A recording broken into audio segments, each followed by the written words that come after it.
Sangubi. Nasaminya me Fred Jonoa. Na won yine Jesu. Kro, kro, kro, kro. Hey, hey, hey, hey. Kro, hey, kro, hey, kro, kro, kro. Hey, hey, kro, kro, kro.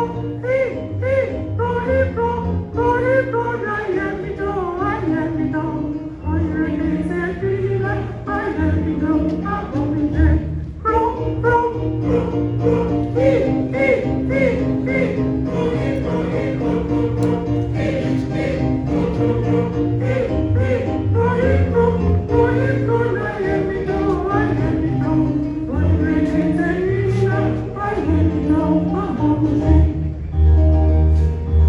My child, you hold me some me fear. Me jump me any party then I won't pass here. And mama little piece of me ya bring the purple. Na me no him can me for him fear nantisible. Granting him a bar, come from me one in my front. Oh boy, extremely so. Missy, Ophidia one country and Kadoa. Ain't me shake home na Missy. Nani padomi, amani ebempo na samebo wanga ebe song. Any age me po ireke dwum kriara. E wara na me de na hihye so, no chiami na jesu, na manfo ne nyine so. Na fi ho, ufa kro no benkum ana nifa epue ana atoya. Wo beti kro kro kro kro hi hi hi hi kro hi kro hi kro kro kro hi hi kro kro kro hi hi kro hi kro hi kro na ya mi do ore terina I am do abonje kro kro kro kro hi hi hi hi kro hi kro kro hi hi kro kro hi hi kro na ya mi do ore terina I am do abonje.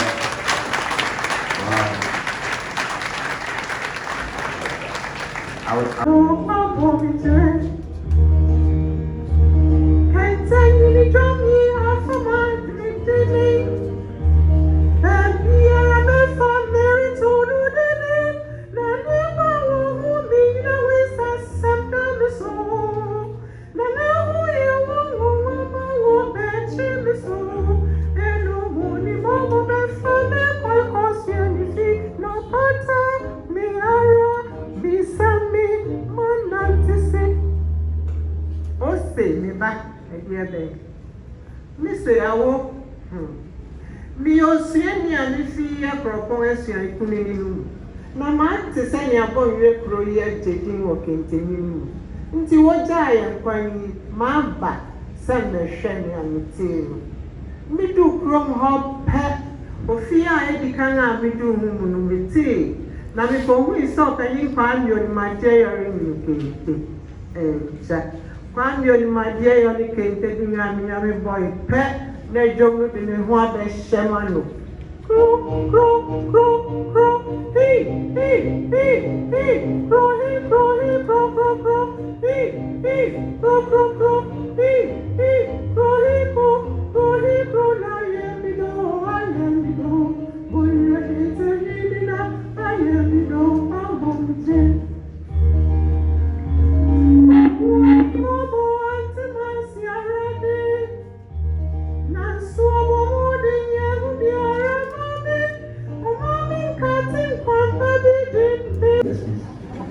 Can we do that?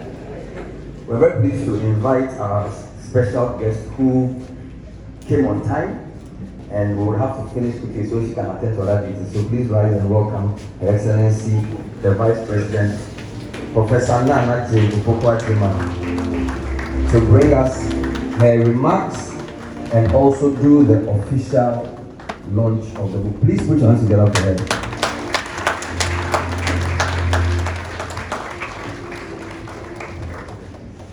benefited from the Presbyterians. I was in a Presbyterian boarding school for a number of years before I went to secondary school. So we are all in this together. And unlike my son Bernard, they sang my favorite one. And that is Edikamfumo. It's very significant for me because we should never forget that wherever we think we are today, many people have made it possible. And it's very important always to recognize them and even to, I see Professor Adamita too. And even to acknowledge their efforts too, because without them coming forward, we would not be here. Thank you very much. I feel very humbled and privileged to stand before you on such an important day and on such an important event. We are here to celebrate the legacy of Dr. EPHRAIM Amo, a man whose contributions are unparalleled to our culture as Ghanaians, as he continues to show through his efforts with our needed resilience to inspire generations also. And I particularly need to thank my brother Akuno for ensuring that I was here, no matter what was going on. And of course, I'm very happy to be here. This event goes beyond the book launch, and it moves towards its appropriate destination. And that is the celebration of a legacy, of the example. And it enjoins all of us to reflect on the impact that one individual can make on an entire generation and beyond. There's so much you can learn from it. Dr. Amo, we normally remember him as a composer, but he was more than that. He was an educator, a theologian, a visionary leader, a nationalist. And he lived a life of purpose. And he has left behind a blueprint for patriotism, self-reliance, deepened identity, national pride. He was unwavering in his commitment to Ghana's cultural identity and moral integrity. And all of these made him an extraordinary figure whose contributions even discerned his impact on music or education. And he went on to shape the national consciousness. Today, as we launch this book, we are not just recounting history. We are reclaiming a vision. This book serves as a reminder of his teachings, his guide to present and future generations. It urges us to honor the wisdom, sacrifices, and resilience of those who paved the way for our national development. Sometimes I just wonder, what was it like for him at the personal level in his quiet moments, when it's like you are running against the grain, but without that there will be no change. He was a man of many parts, a man of many gifts. He was a cultural architect. He knew that our future depended on our identity, which at the time, currently, I lament that we don't even talk about it.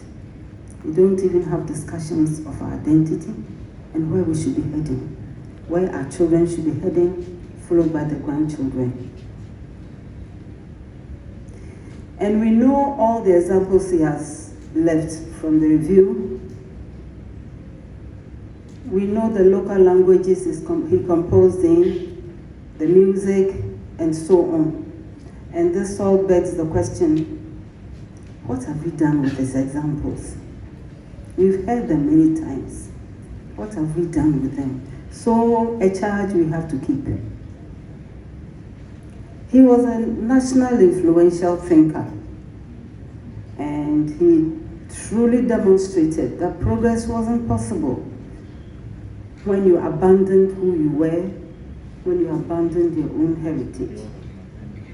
And that, I believe, is part of the reasons why he would integrate music, faith, education, to transform him into one of Ghana's most influential thinkers and cultural revolutionaries.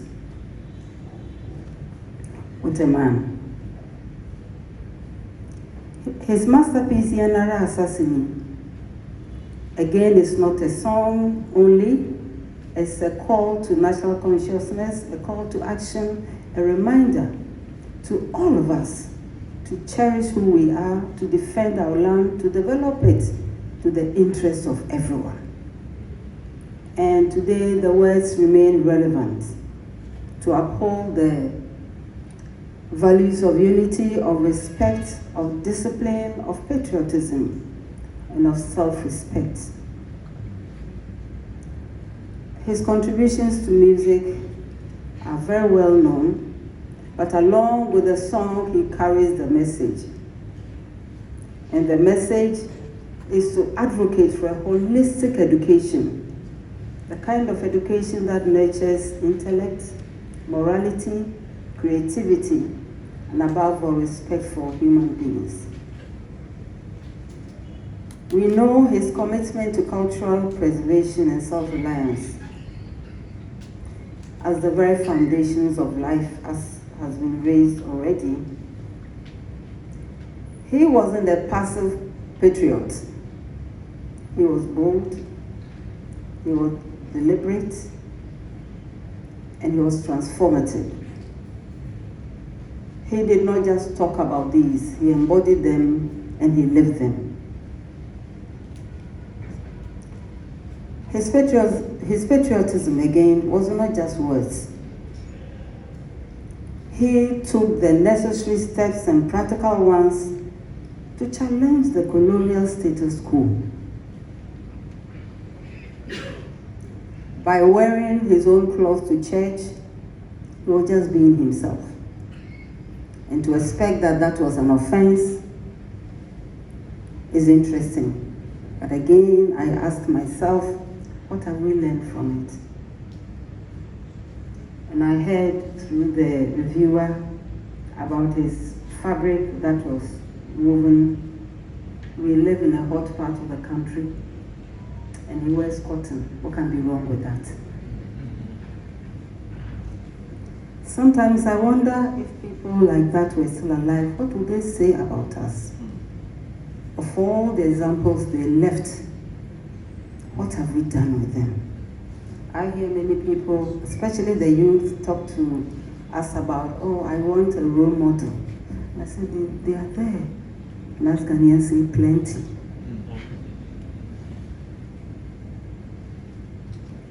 And he thought that education, especially which is the place where you nurture your human resource, whatever, must be the kind that leads minds to solve problems and not to become a burden on society. We need to promote ethical leadership to ensure that honesty, service to nation are prioritized and practicalized. We need to encourage self-reliance, equip individuals with various skills that will translate into productivity. And all of these he outlines in his life, and he lived them. He also knew that nation building, and the nation is all of us. So it's never left to only one wing of who we think we have become. It's everybody's duty, regardless who you are, regardless what you do. And everybody, as I keep saying, brings something to the table. We don't all have to bring the same thing. Different talents are to be respected and encouraged. And of course, he lived discipline. He didn't, to the priests, he didn't preach at us to to be disciplined. He led the example. And if today we face new challenges and opportunities, and even challenges and so on, we can ask ourselves if we are upholding the values of integrity and service. Are we truly embracing our identity in the way AMU envisioned? Sometimes we may say that, oh, we didn't know any better, but we have examples, at the very least, in the author we are celebrating today. And his confrontation was on ways in which Christianity alienated us from who we could be.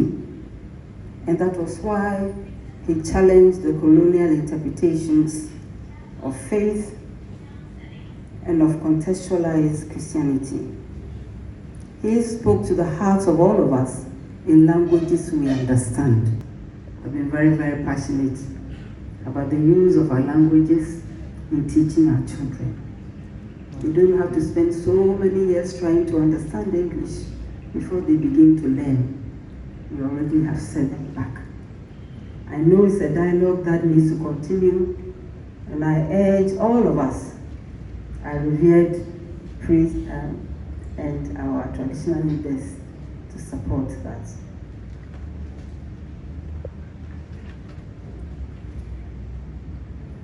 And we know that even as the church broadly defined grows and expands and so on, we can never escape the example of our celebrant tonight. He was open to other cultures, but not in ways that would defray his own, whatever we want to call it. We need to ask ourselves, where are we in that globe? Are we part of it? And if so, in what way? He shows that the way in which we can be part of the human drive.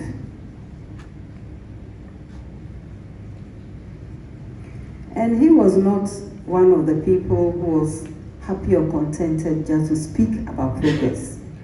Again, he lived it.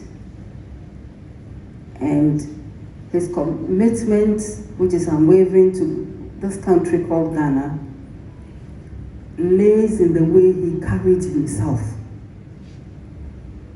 in the lessons he taught, in the music he composed, and in the way he related even with himself before going out to others.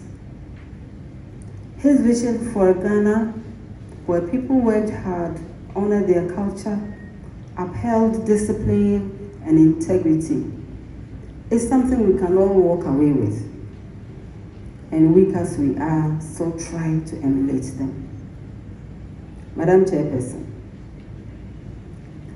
today we stand as a nation at the crossroads of development. But we need to ask ourselves again.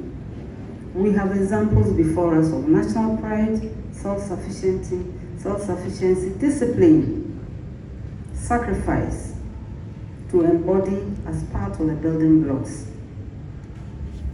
For far too long, we have allowed aspects of our own culture to be seen as obstacles.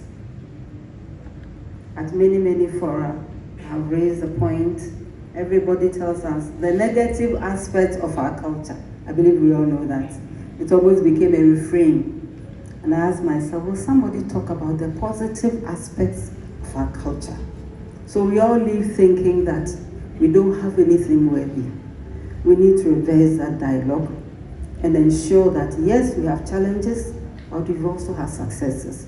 We have had successes embodied in people like EPHRAIM. Otherwise, it looks like they didn't do anything. If we are not doing anything, let's accept it and change our ways. So this book is more than a collection of stories or letters or sermons. It is a living document. And it reminds us all that even one single voice, when it is committed to truth and service, can shape the destiny of of a country, of a nation, in a very positive and lasting way. AMU has shown us that we don't have to wait for external forces to validate our worth. We can define our own paths, write our own narratives, set our own standards for excellence. Today, as we reflect on his contributions, we need to do introspection too, and ask ourselves a few questions about how we can apply his lessons to the challenges we face today. How can we use his way of life, his way of seeing, otherwise called his philosophy, to build a stronger, more united Ghana? How can we all ensure that future generations to continue to honor and live by this legacy? So it is a document that challenges all of us to carry this vision forward. Let us be inspired by his examples and follow them. Let us eschew mediocrity and strive for excellence and to work for the greater good of our nation. Let us remind ourselves that EPHRAIM AMU's music builds us, protects us, develops us. His sermons stir within us a renewed commitment to integrity, to faith, to sacrifice, and to service. It is again a call to action. The action that urges us to reject corruption, embrace self-reliance, prioritize national development. And I want to encourage all of us, including myself, and our youth who are the leaders now and tomorrow, please read the book. You will not find this on WhatsApp.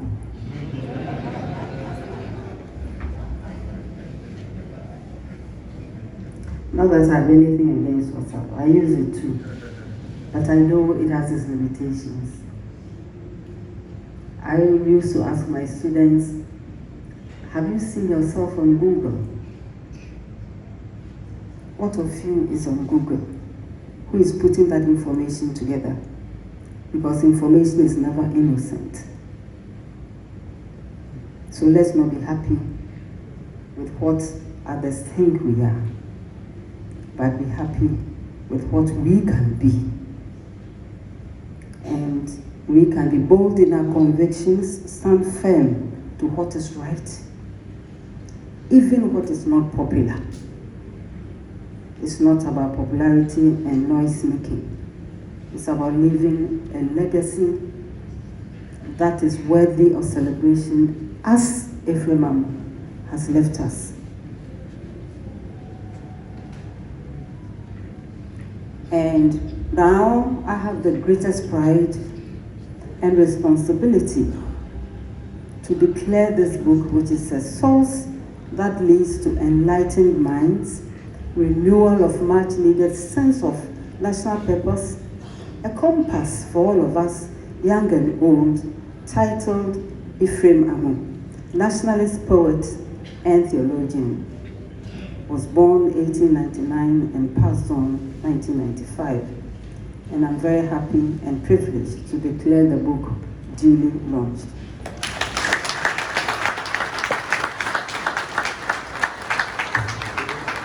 May God continue to bless his memory. May God continue to bless our nation, Ghana. Thank you very much.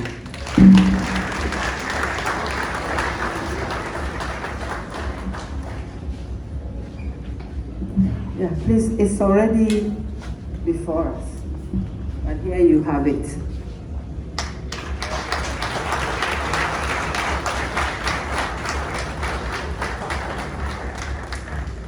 Duly launched. Thank you very much. Thank you, Madam Vice President. Please put your hands together for her. So, by the powers conferred on her as both the special guest and the Vice President, EPHRAIM AMU nationalist, poet, and theologian, has been duly launched. Let's put our hands together one more time. Thank you so much. Please be seated. We're going to move very quickly now.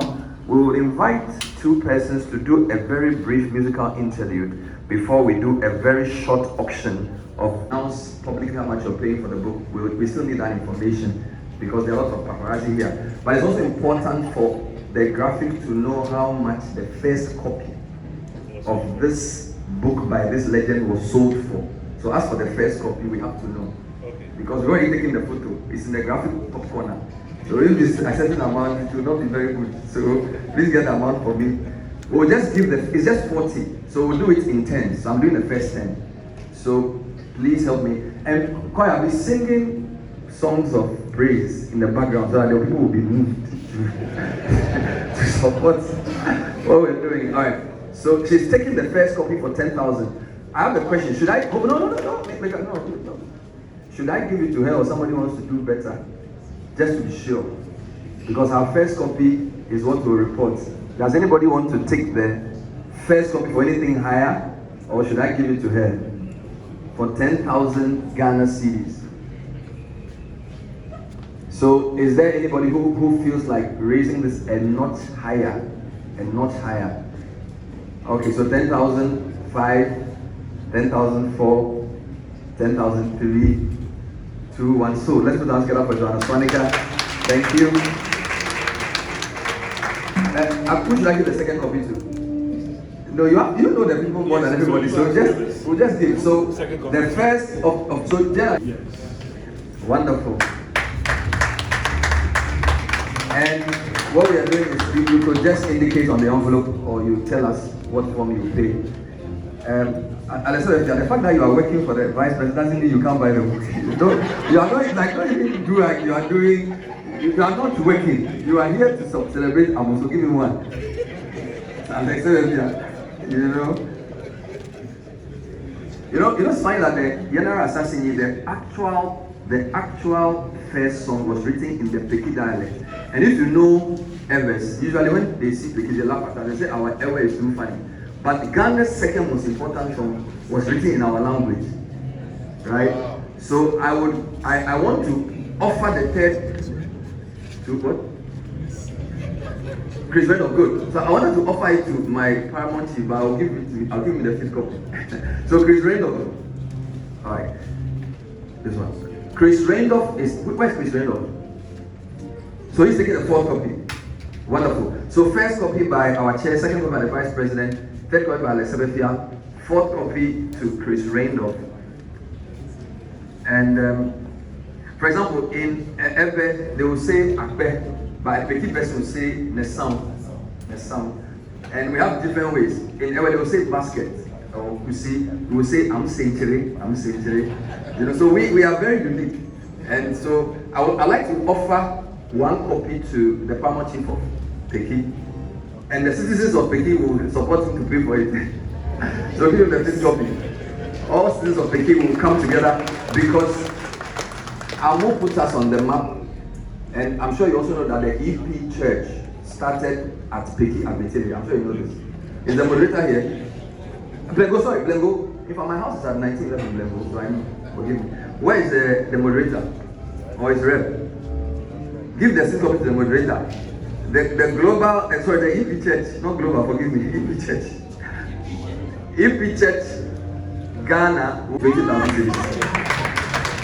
So, the first copy went for 10,000, the second copy went for 20,000, the third copy for 8,000. And in similar fashion, we are going zigzag.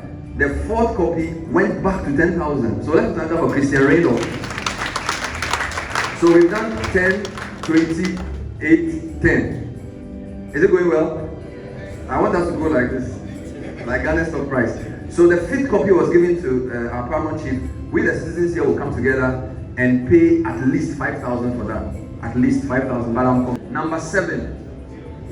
Who should I give it to? Number 7.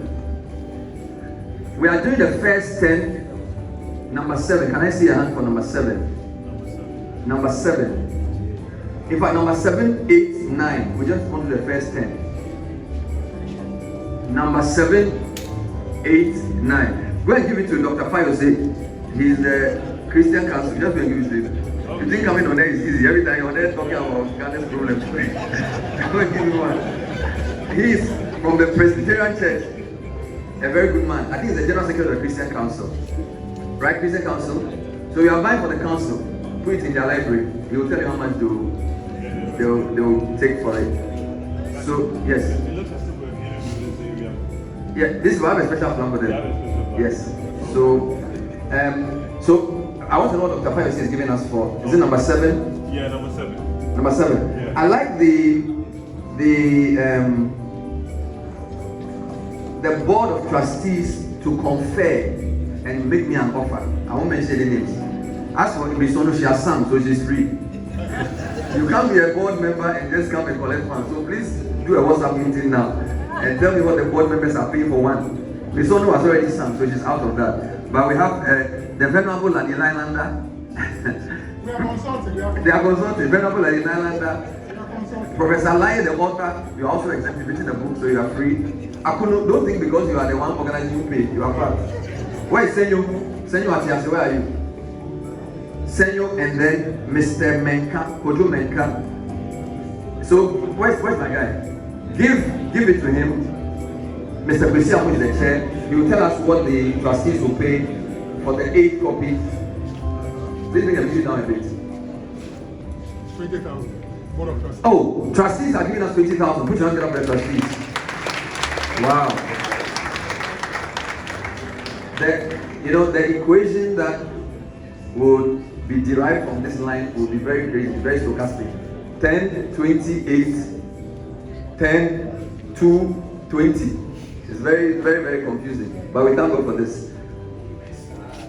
So, His Royal Majesty, the Eka Kojo Day, and this is even before citizens join, is giving us 5,000.